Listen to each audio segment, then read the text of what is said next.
It's always a privilege to be in the house of God. We thank the Lord for his faithfulness. We thank the Lord for every opportunity to worship, even though we can worship and we are not necessarily at church. Worship is our life, how we honor God, and we thank the Lord. We are thankful for an incredibly beautiful day on the desert, and from time to time I am reminded of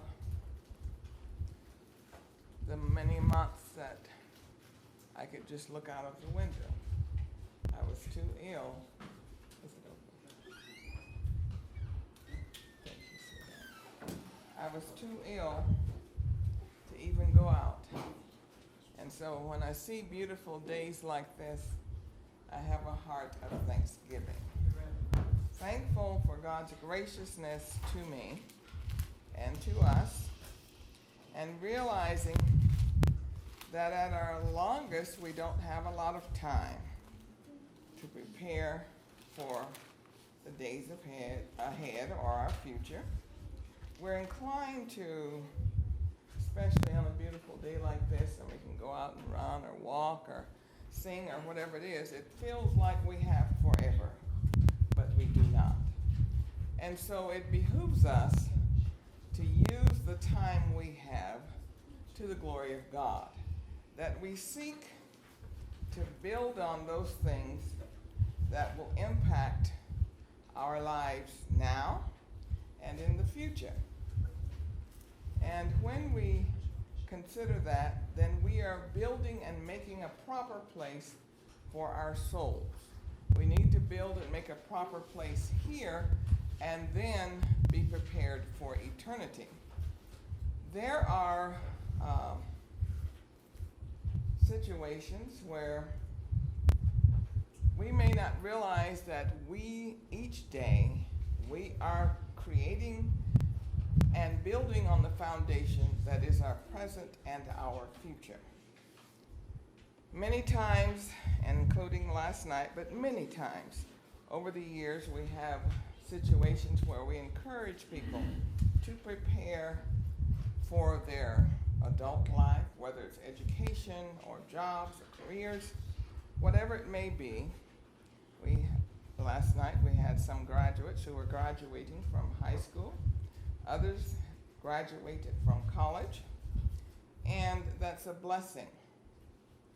But we want to put as much effort in preparing for our future as we do for our academics. Our future is dependent on us. I think about here in California, and maybe other places I haven't, as I've said before.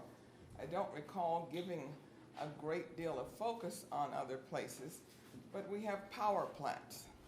And when I first heard of power plants, it may be 20, 25 years ago, I'm not certain, maybe more, I did not realize that eventually they would expire. And they are set in place so that these nuclear power plants have to be renewed. And if they don't pass the inspection, they are shut down. But while they are in operation, they have an amazing power grid that affects the entire section of the state that they are in. And they have become a part of our lives. But if they're not properly maintained, they will be shut down. They cannot be removed. They are called, they're decommissioned. Well, as persons living in this world, and children and adults that are serving God, we need to prepare our lives and make our efforts in such a way that we can be renewed yearly, so that when we come to an age, and I'd like to put this, if I can worded correctly, how we live now. Many of us are we look at a house, wonder if they have a good foundation. We look at buildings, and my husband welded on beams and fitted and what have you, buildings that were as high as 70 stories. And they said the foundation, it had to be as precise at the base, at the top as at the base. Otherwise, it was going to come down. And so they couldn't be a fraction of an inch off, because as it built and as it was built up, it would get weaker and weaker. And this is our concern this morning, that we are being very aware that what we are developing in our lives, we are creating a foundation, and that foundation that we are creating will impact our future and whether or not we will be able to survive. There are some things, for instance, a person standing there looking at those buildings, if it was off a 16th of an inch, we couldn't see with our naked eye. But where the change would come, the risk would come, is if there was anything of any magnitude impacting this building, the building would know, because it would come down. It would be compromised enough. So the decisions we make and the investments we make into our lives is actually creating a foundation that will hold up as we grow and are challenged by life itself. And there are times that we have challenges we are not expecting. We are facing things that we're not sure of. Now, when they were first built nuclear power plants here in the state, all of the science that had been developed at that time was utilized. And here in Southern California, depending on which hill or which city, you can see it almost seems like the whole universe is lit up and is powered by these power grids.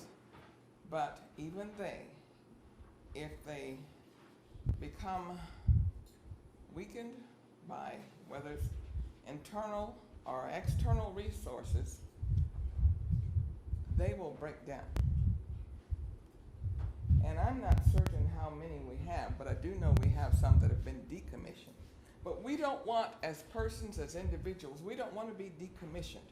We don't want in our environment that we've let things come into our lives that may not show up right now, but eventually it becomes a significant undermining factor in our lives. We want to make wise decisions. Now, when I was in middle school, back then I think we called it junior high, when I was in middle school, I remember I believe that's when it was, sent a paper around or told us to write what we expect to do for our future. Give me a couple Kleenex. I think I forgot my handkerchief. You can use my phone too. And they said, write here what you hope to be. I thought, I'm just in junior high. How can I figure out what I hope to be? And so I thought, well, what can I do? That's when I realized I didn't have a whole lot that I could do. And I says, well, I don't know how to type. Back then, that's what we called it. Nowadays, you say, work on a computer, but I didn't know how to type, and I don't know how long I could stand if I was a dental assistant or a dentist. I don't know how well my feet would hold up. This is a little girl of about 11, 12 years old. But the decisions we make is creating our own foundation. And what I'd like to encourage us to think as we go forward here is that we are deciding how our future is going to hold up. We are deciding that. by the decisions we make.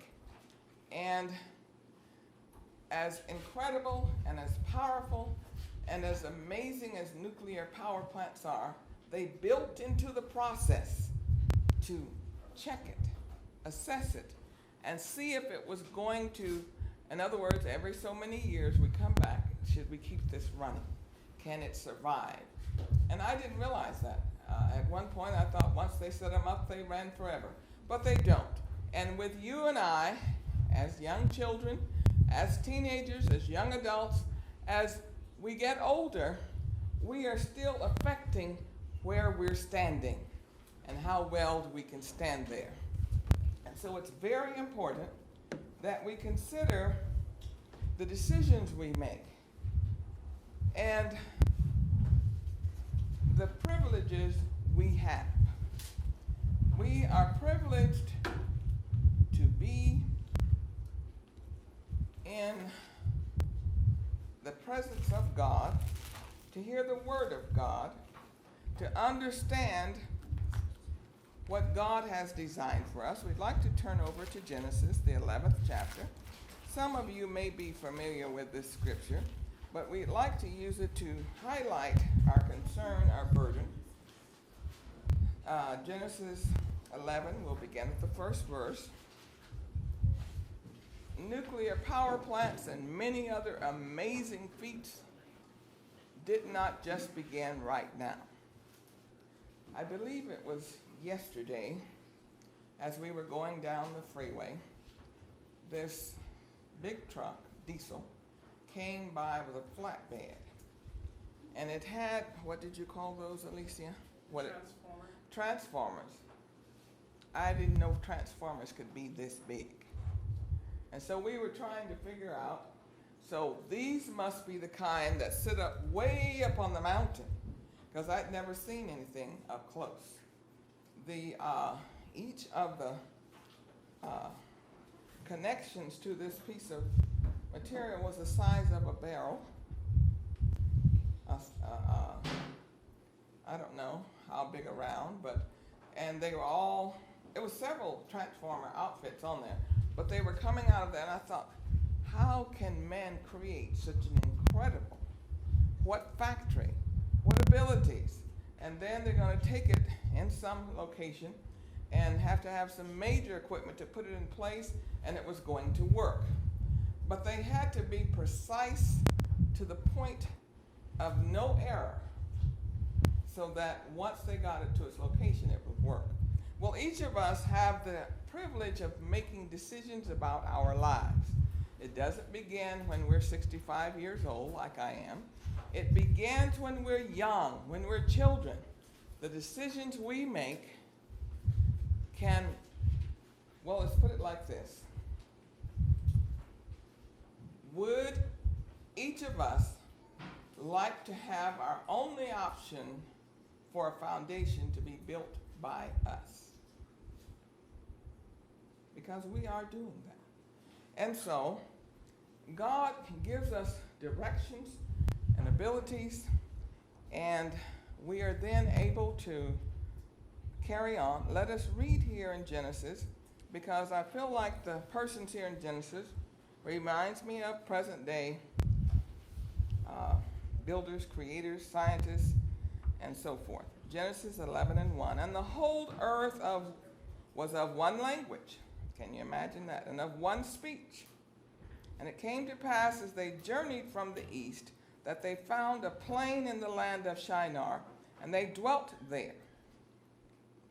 And they said one to another, Go to, let us make brick, burn them thoroughly.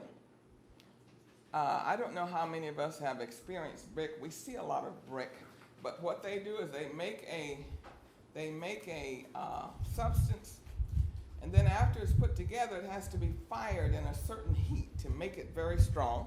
And they said one to another, Go to, let us make brick, burn them thoroughly. And they had brick for stone, and slime had they for mortar.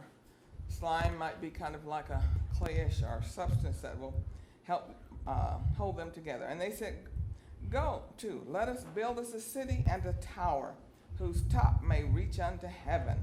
Let us make us a name, lest we be scattered abroad upon the face of the whole earth. Their excellence and ability was being manifested. They had a sense of many dynamics and so forth. And they decided, we're so good, we can reach heaven. They were creating a foundation, but the foundation wasn't to draw them to God, but to show just how smart they were. And our excellence comes from God, and we need to never forget that. And the Lord came down to see the city. That's fascinating. And the Lord came down to see the city and the tower which the children of men builded. So this lets us know the foundation each of us is laying each day, the things that we put in our lives that will affect whether we stand or not. God is watching. Not only that, it will affect our future. No matter what anyone else says, it will affect how we carry on. And the Lord came down to see the city and the tower which the children of men builded. And the Lord said, behold, the people is one. They have all one language, and this they begin to do, and now nothing will be restrained from them which they have imagined to do. In other words, they were thinking so highly of themselves, they were not giving regard to God and the creation or anything else. So the Lord scattered them abroad from thence upon the face of all the earth, and they left off to build the city. Therefore is the name of it called Babel. What we want to focus on is that we can focus our lives. All of us go to school, go to work, and many responsibilities we have, but we want what we build. The end is not to destroy, but the end is to lay a spiritual foundation that will last, that will not be destroyed, that will stand, that will create our future. We don't want to turn around. My sister told me something, and I don't know who it was or anything. It was after my husband had passed. And I said, well, I miss my husband more than I know how to say. I don't remember the exact words. But I said, one thing that I am thankful for is that I didn't need to see him again to make something right.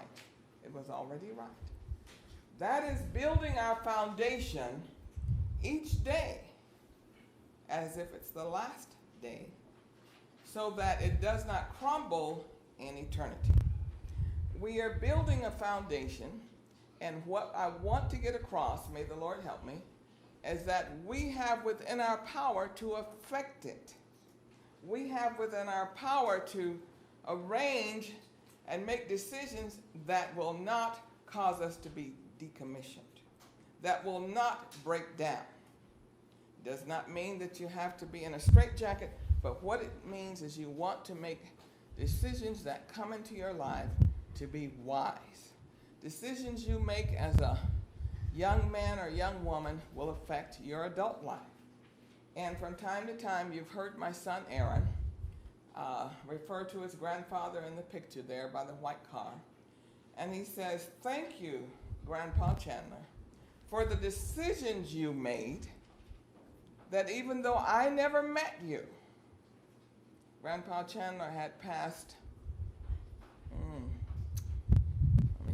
20 or more years before he was born.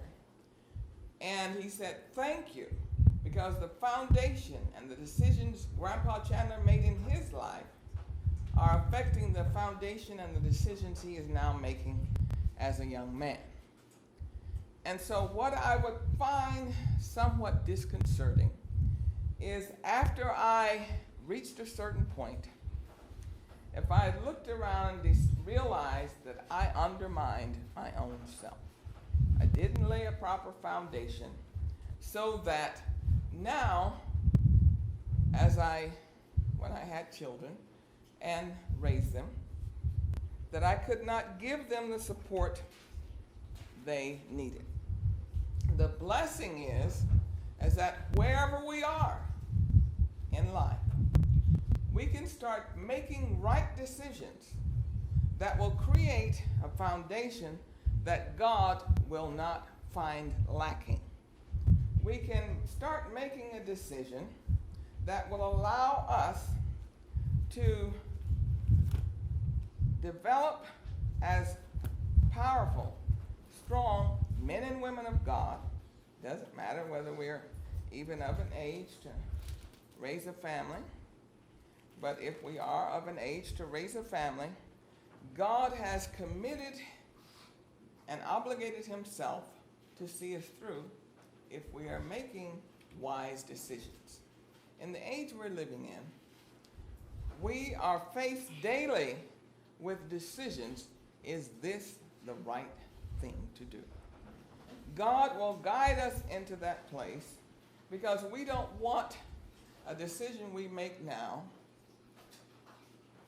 that will undermine us as we get older, as we go into our careers or whatever it is. We want to remember, let's turn to 1 John. We want to remember that in all the decisions we make, God has our best interests, our best desire. He is the greatest foundation. He is the greatest supporter. Our directions that we're desiring to go, he would like us to succeed and do well. Now, all of us, hopefully, sometime in our life, had teachers, even if it's one or two, that we believed they wanted the best for us. And I often comment to persons I'm talking to, there are teachers, and then there are teachers that want you to learn. And they will stand behind you the whole way. If you have a question, they will answer it, explain it, and re-explain it. I remember when I first took algebra in high school, I had a teacher, and I still don't know if he knew how to do algebra, because when I had a question, I'd go up and I said, I need this to be re-explained. It would have the diagram there on the page. He said, just go read it. He never attempted any explanation whatsoever. And I used to wonder, I said, I know I wasn't very old. World War II had ended in the 40s, and this was probably early 60s. And I said, maybe they were short of teachers and just, this is my own young mind. And they just pulled him out of the service. I couldn't figure out. He'd just say, read the directions. Or he'd point at it, and I needed it broken down differently, to the point I had to repeat algebra. So I was a little worried when I went to the class again, and I had a teacher. My mother came for, is it called back to school night? She came for back to school night and asked the teacher how I was doing.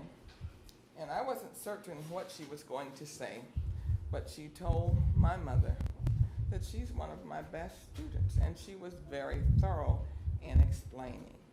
So what I'm saying is, there are persons that are not seeking to teach or to guide, but God wants the very best for us. And every one of us have the privilege of pausing to hear the mind of God, that he can guide us, create a foundation, create a direction so we're going in the right direction. And when we understand that, we'll realize, well, this is a comical story, but I think it will, well, to me it's comical now, it wasn't then. When we were youngsters growing up, my parents were pastors there in Bakersfield, and so they came, our young people's leader, adult leader, came to our group and said, we're going to gather together, some of you have heard it, we're going to gather together canned goods for someone. They didn't say the pastor, they just said for someone. And so I went home, I think I still remember, there was a cabinet, a short cabinet between the refrigerator and stove, and we put all the canned goods in there. And I remember sorting through and said, let me see if I can find the things I don't like. And I'll take that, and I'll give it. And at that time, I did not have a developed taste bud for asparagus, especially for canned, and that was probably one of the cans. And I don't know how many I gathered, but I assumed 3 or 4. And I took them and added them to the others that were all given. And after they got the box, it was about the size of, we get a box, a large box of oranges or whatever. It was about that size. And they says, okay, we're going to give this box of canned goods to the persons that we were gathering it for. And they came sweetly and presented it to the pastor's family.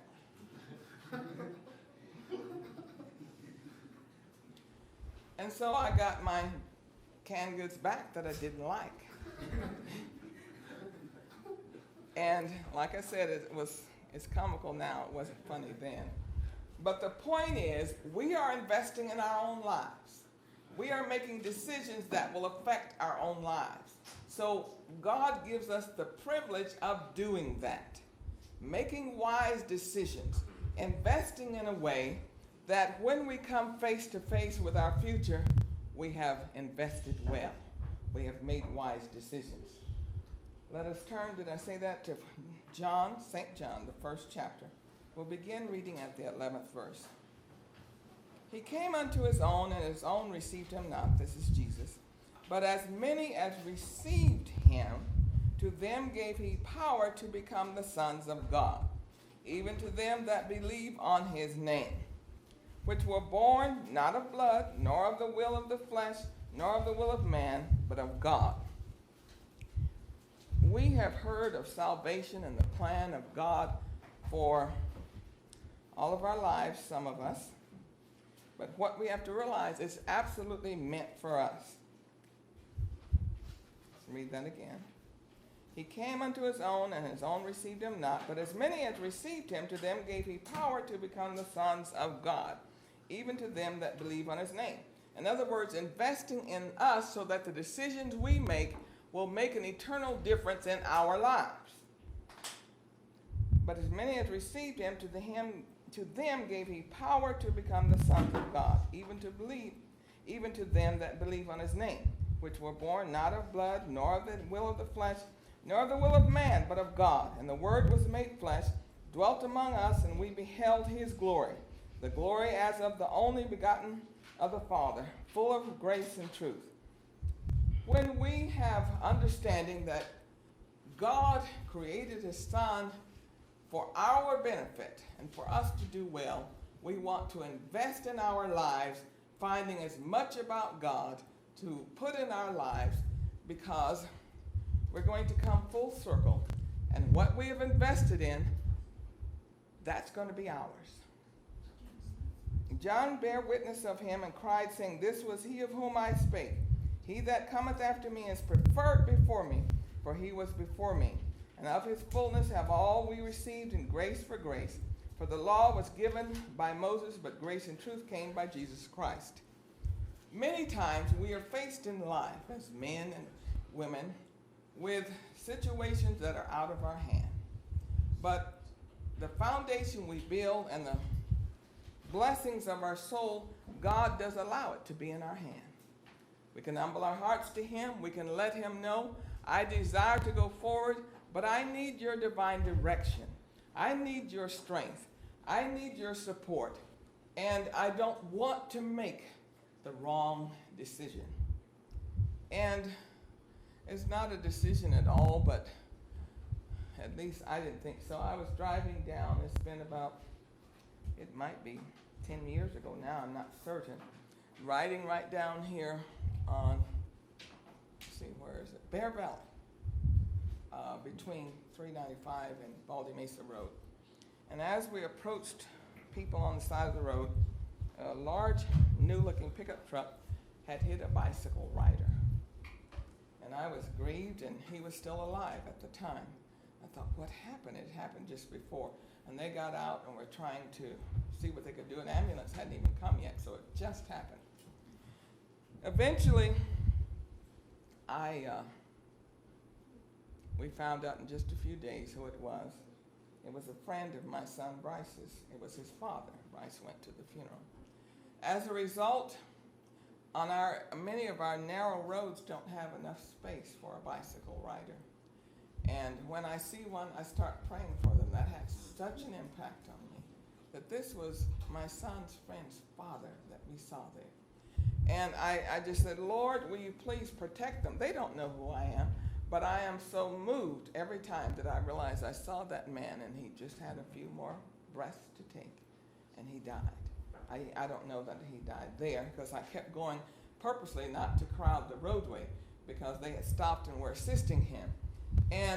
But I have never forgotten it. So decisions we make, we are creating our own foundation. We are creating our own environment to survive. And so, as I shared, it can begin in elementary and middle school, the decisions we make. It can begin much younger than we realize. When I was in elementary school, I lived out in the country, and so the only way I got to school was on a school bus. And some of you know what that is, some may walk. And that's all I ever knew at that time. And I had friends that lived nearby, and I thought, that must be amazing. Just get out and walk to school. And you're there. I thought that was amazing. Because if I walked, it was, 3, 4, 5 miles, I can't remember. And so I decided, when my friend invited me to come home for lunch with her, I decided I would go. So I did. And I thought, wow, I just wonder what kind of lunch we're going to have. This is just amazing. You walk home and you eat lunch. And there was a little store across the counter corner across from the school. And she stepped in there and flipped her little quarter up that, because lunches cost 25 cents at school. And she said, I'd like a can of soup. And they gave her the soup for a quarter, and we walked on home, maybe a quarter of a mile. And we turned a corner and went to her house. Thought, wonder what we're going to have. And she opened the can of soup and put it in a pot, and that was our lunch. And I thought, oh, this is what you come home to? I was just somewhat disillusioned. I was just distressed. I thought, this is all. Because at school, when we ate for the same quarter, we might have chili beans with cornbread and coleslaw, or turkey if it was a holiday, and dressing with turkey on it, and a little salad, I thought, and so this is what I came. But still, I think I took my quarter and probably got a big piece of bubble gum. And so we went, ate the lunch, and we come strolling back. And I may be merging two trips, but this one that I'm talking about, I know this happened. In other words, and I went to her house too. I'm just not certain if it was all the same time, because I come strolling back to school. After all, I had gone to lunch, and I had a big wad of bubble gum. And as I walked along, who should I look up and see come cruising by us? Remember, our house was 5 miles away out in the country. And I recognized that little powder blue car. It was ours. And I think my father was driving it. He does the same thing I did with my children, the same thing he did, but I was young at the time, didn't have any better sense. And so as I strolled along, and when he saw me, and there was no other place I should have been except on the school ground. And we had, do you all know what canals are? We had canals, irrigation canals running alongside the road, and this one had water in it. I didn't fall in it, but my gum did. And I just wonder, how did this happen to me? How did I get caught? I mean, I'm just strolling back to school. Needless to say, I was never found in that place again. And I was probably disciplined when I got home. I can't remember clearly. What I remember so clearly is being found out. But I made that decision, is the point. Now, in telling this story, you can imagine a sunny day and not many people on the road. All the children are in school. But in this day and age, you don't do that. You don't need to end up somewhere that your parents don't know where you are. It's a whole different world where we're living in. Actually, it could have been then. It was just less people. And so I never forgot that. I didn't do that again to the best of my remembrance at this point. But there are decisions we make as grown people, as young people, that can affect our lives sometimes in a devastating way. So we want to take advantage of what God has said. He says, I'm giving you the power to be the Son of God. whatever your situation is, you can make a decision to follow God. Even if it's, I used to hear, I didn't hear it much, but every once in a while one of my children would say, everyone is doing this. I think they learned quickly to never say that to me. But everyone's doing it, so that made it right. What makes it right is when we know the will of God, have an idea how to do right, and we do that. That's what makes it right, when it pleases God. Because everyone is doing it does not make it right. So we want to build a foundation and be aware, have an understanding, God is looking.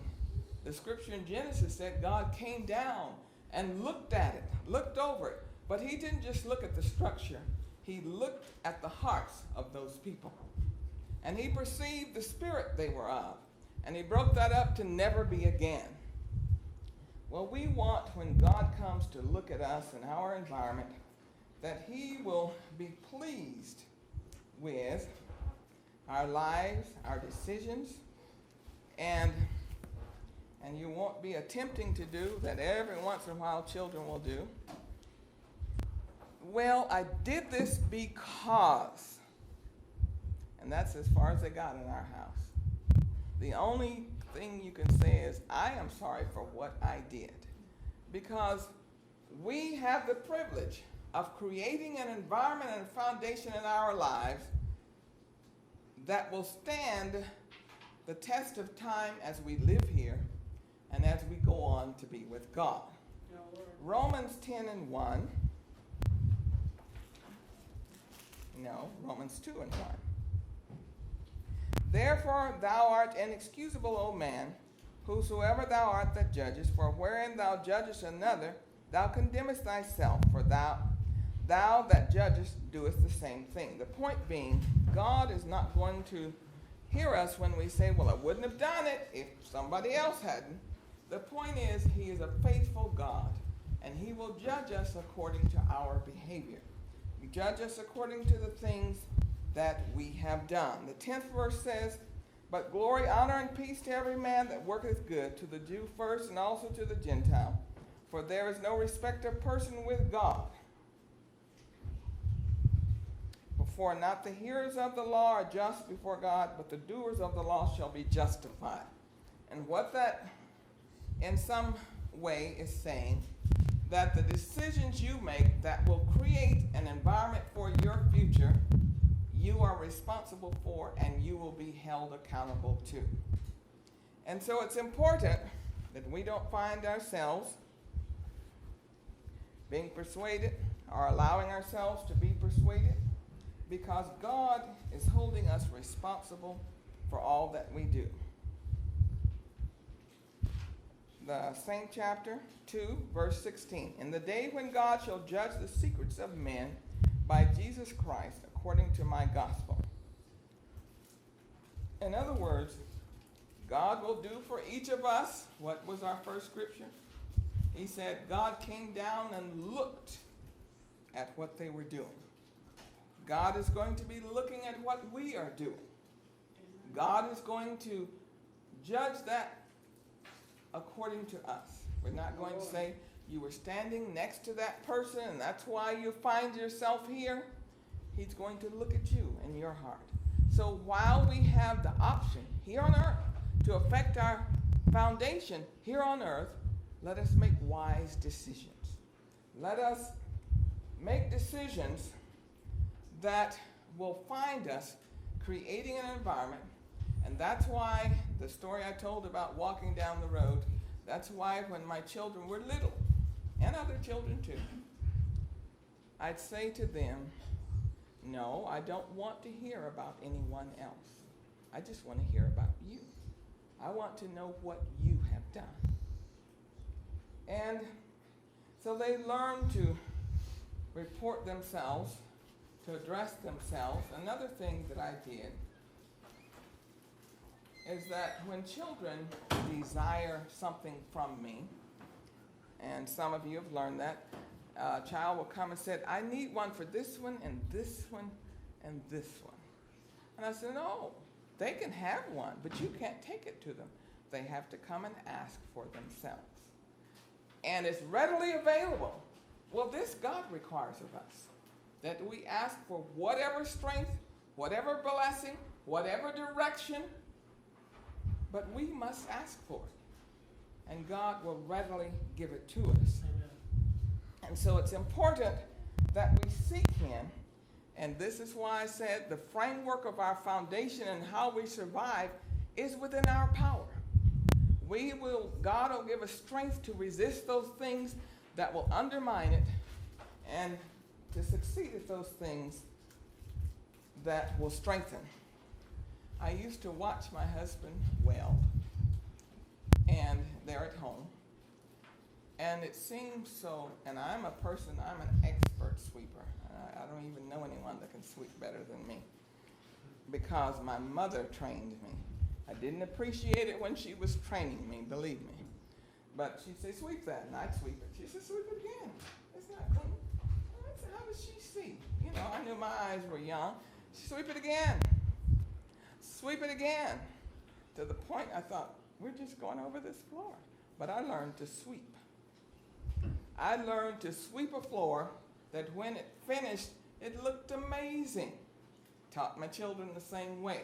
I don't know whether all of them learned it, but some of them did. And so the point is God will allow us to take a clear understanding of those things that are important. Some people feel like it's important to say, I did it. Not to do it well, just did it. But I want to say again, the decisions you make, you're going to be the one that reap from an excellent effort or not an excellent effort. So we want to do it well. We want to be conscientious about those things that we involve in our lives. There's certain things we don't have to get out of because we refuse to get into it. And we don't have to be very old to understand that. We don't have to be very old to know that I am going to make a right decision by the grace of God. So we want to consider that God wants the best for you. And so as the Lord taught me, I then learned to teach all the children I'm around. You can't do very well by getting by me. Something else the Lord taught me. They're all grown now and I don't do it, but when my children were young, they each had their room, and so I'd say, call one of them and I'd say, I'd like you to clean your room. So they would. And then I'd call another child, go and inspect your sibling's room. And they'd go and inspect it and say, well, I saw this or that or the other, and I'd tell the child who was being inspected, okay, take care of that. So when they finished their room, and the one who was the inspector, I would send them to their room to clean it. And the one who had been inspected, okay, now you go check his room. And you give me a report. And so it became quite efficient. There were certain things you took care of before the first inspection. You began to understand. Also, the one that was doing the inspecting realized that I am going to have my turn. Well, that's just with children, but as we grow up, we're going to be our own inspectors. We're going to have to make decisions about and experience the results of decisions we have made. We're going to have to experience that. We're living in a time when every day there are things that are happening that words cannot explain. But our foundation and where we stand and what we stand for, it is still within our hands. We can commit to be a part of God and to let God guide us because we want to succeed. We want to do well in school. We have some outstanding students in this congregation who work hard. They make the decision each day that I am going to do my best. Well, we want to do that with our spiritual walk as well, doing the very best we can. And I've had people have asked me, how did you raise 5 children like that? Making decisions each day the right ones.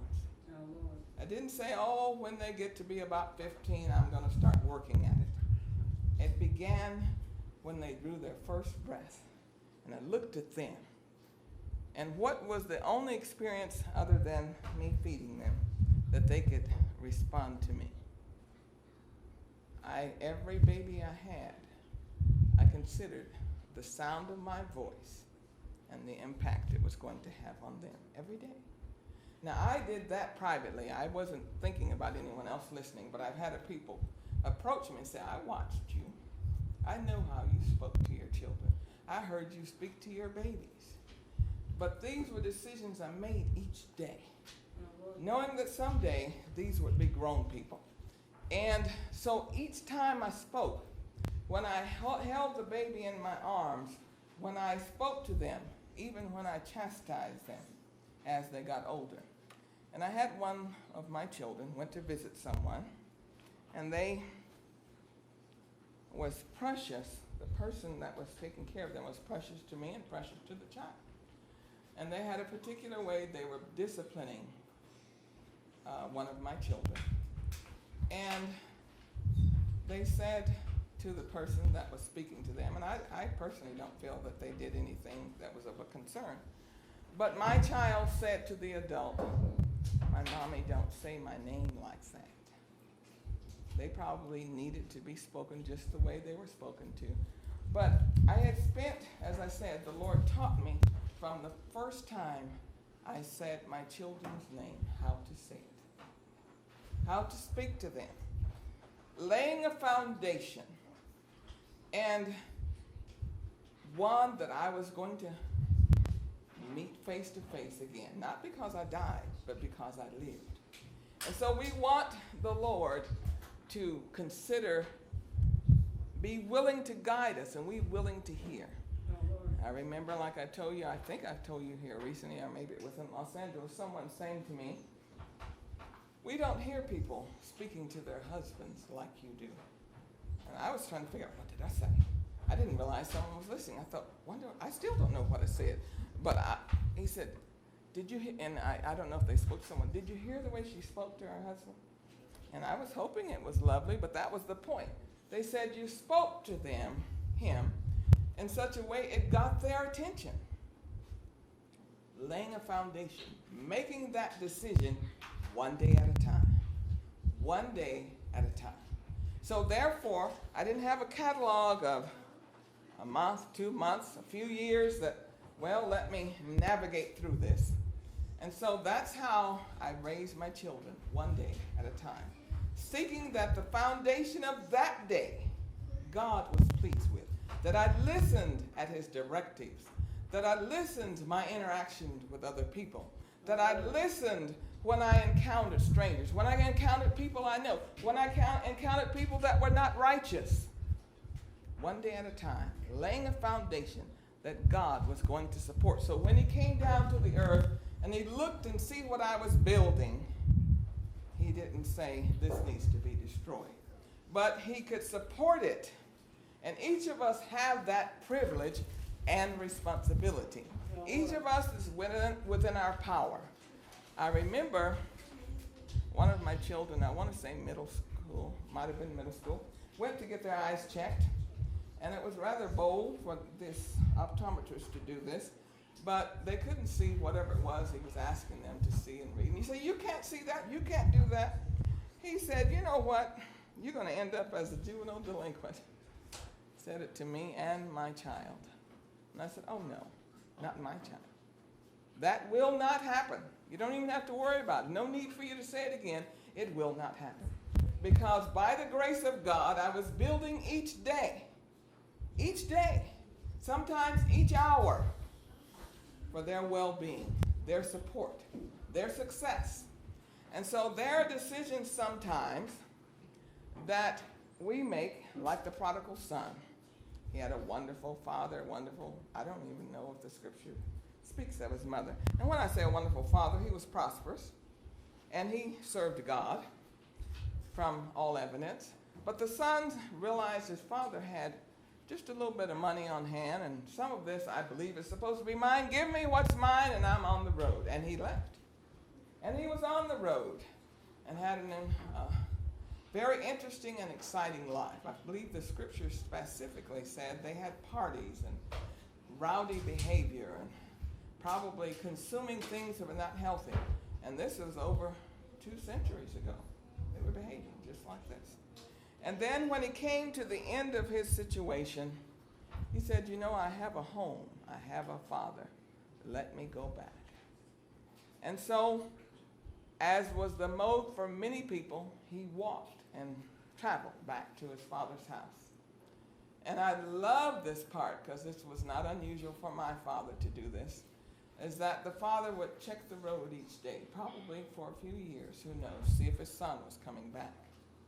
And his son realized what he was building was destructive.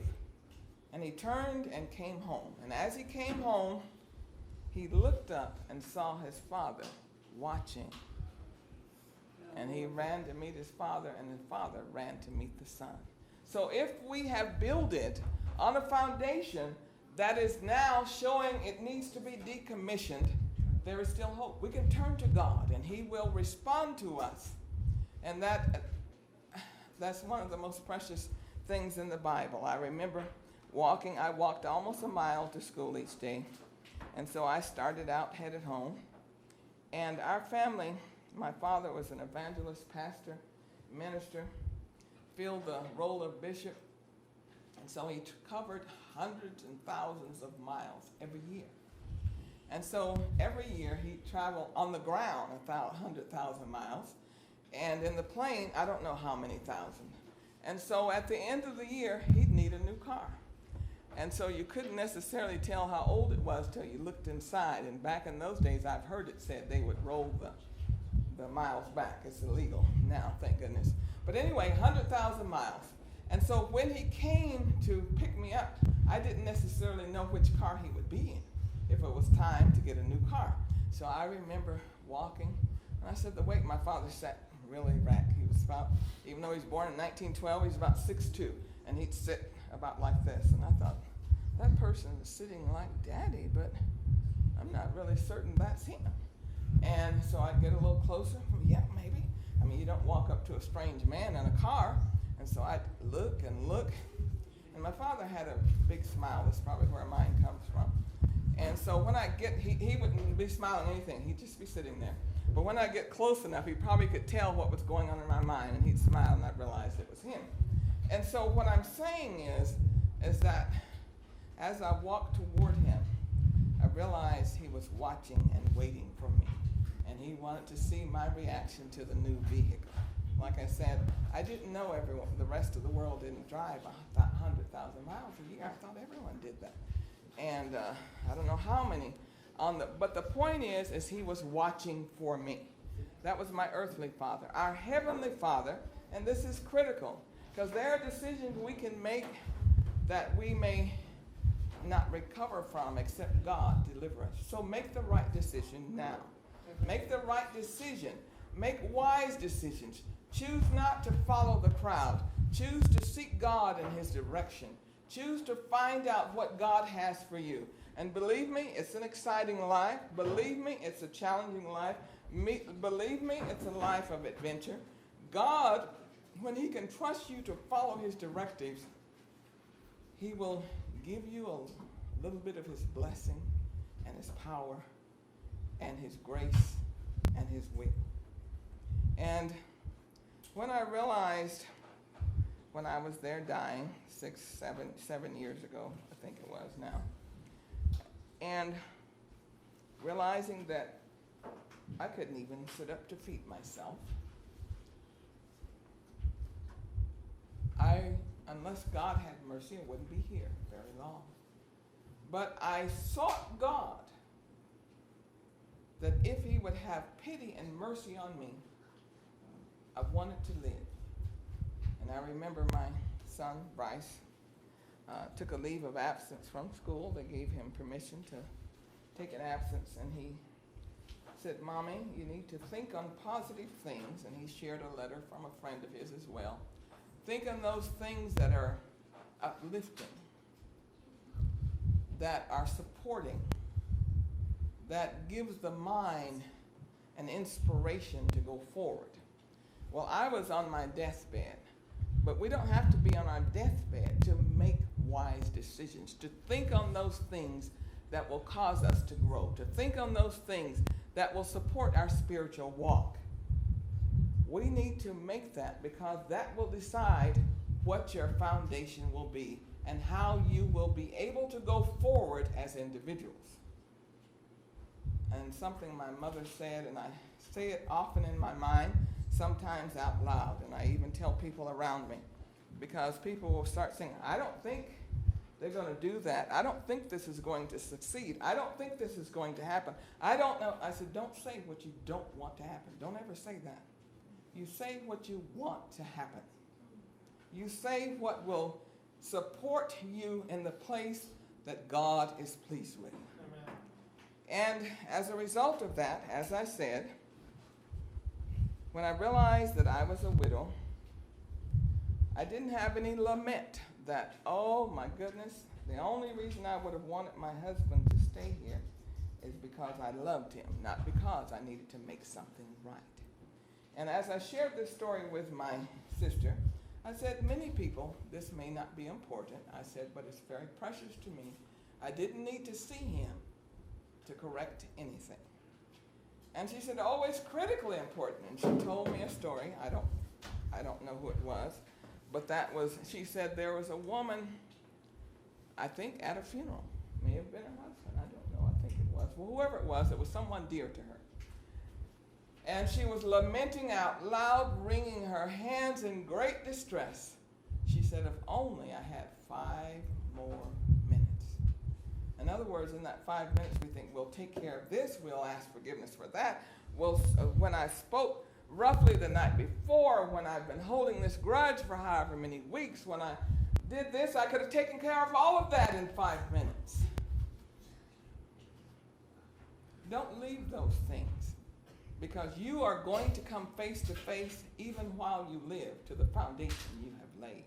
Amen. So you make the right decisions each day, sometimes each hour, and then you can live with peace. There have been times my children said, Mommy, you didn't tell me this was so serious, and what they meant is you didn't jump up and down and lose control and make decisions. And I said, well, I have a question. I have this question. I said, can you think of anything that I have told you that you considered very serious and very grave? And they said, well, yes. I said, okay, tell me about it. So they began to tell me. I said, how did I say it to you? They said, well, you said it like this. I said, oh, can you think of another one? Well, yes. I said, oh, well, tell me how I said that to you. And they tell me my behavior, my demeanor. And they said, well, can you think of another one? Well, yes. I said, that's how I communicated. That's the way I've always communicated. Because each hour, each day, we are laying a foundation, our own foundation, for our own future. And we're going to come face to face with it. So when my husband passed, there wasn't a buildup of anything other than the love we had for each other. There was no, if I had 5 minutes, if I only had 1 minute. The last time I saw him and said goodbye was that morning. Never saw him again. But there was no leftover residue of anything. We have the privilege to live like that. We have the privilege to live the way God meant for us to live. Doesn't mean you won't have sad things. Doesn't mean you won't have things that grieve you. But you can make the decision that my foundation is not going to crumble. Amen. Or be defective from this. I am, by God's grace, make a decision that is here in this world and will affect me eternally. Let us seek God. Don't decide, well, nobody else do that. I canceled that out of my vocabulary and understanding a long time ago. Because as I've shared, and I probably share often, when we stand before God, there won't be anyone standing here and there. We're going to stand before God. And so we want to make decisions because we're going to face them long before we get to eternity. And may God help us to understand the graveness and seriousness of this, but also the joy of it. Because there are people that have said things about me, I don't even give it the time of day. If I'm guilty, that's what we're concerned about. If I'm not, they can just talk on. God is keeping a record of each of us. What did it say in Genesis there? He came down and looked over what they were doing, made a decision, this will be destroyed.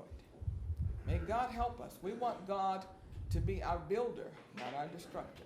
And he has sent his son and said we have the privilege of being the sons of God, children of God, by the decisions we make every day, and sometimes, as I said, every hour. We are meeting challenges every day. It used to be that when you got to be 6th grade, your first challenge is making sure you completed all your grades to pass to middle school. And then, I don't even know if they still do this now, they may. I know it was a big thing to me. When I got to 8th grade, we had to make sure we passed the Constitution. Oh, Lord. I hope I get everything right, because if I didn't, I was going to stay in 8th grade. And so it was a big challenge in my mind. And so you made it. Those were the challenges. But now we have kindergartners, 1st grade. Every grade you can think of, they have challenges they meet every day. But God has invested in our lives, whatever age we are. Some of you may be 6, some of you may be 7, 8, 9, 10, 20, 30, 40, whatever our age. God has the grace and wisdom we need and the strength to support us that we do well. Pray for me, and may God bless you and touch your heart, because the decisions you make is a foundation that you're laying that you're going to meet again, unless God calls you home before that, but you'll meet it in eternity. But we have the privilege to affect our foundation here on earth. Let's stand and sing number 466A. God is the standard, and the decisions we make will have an impact.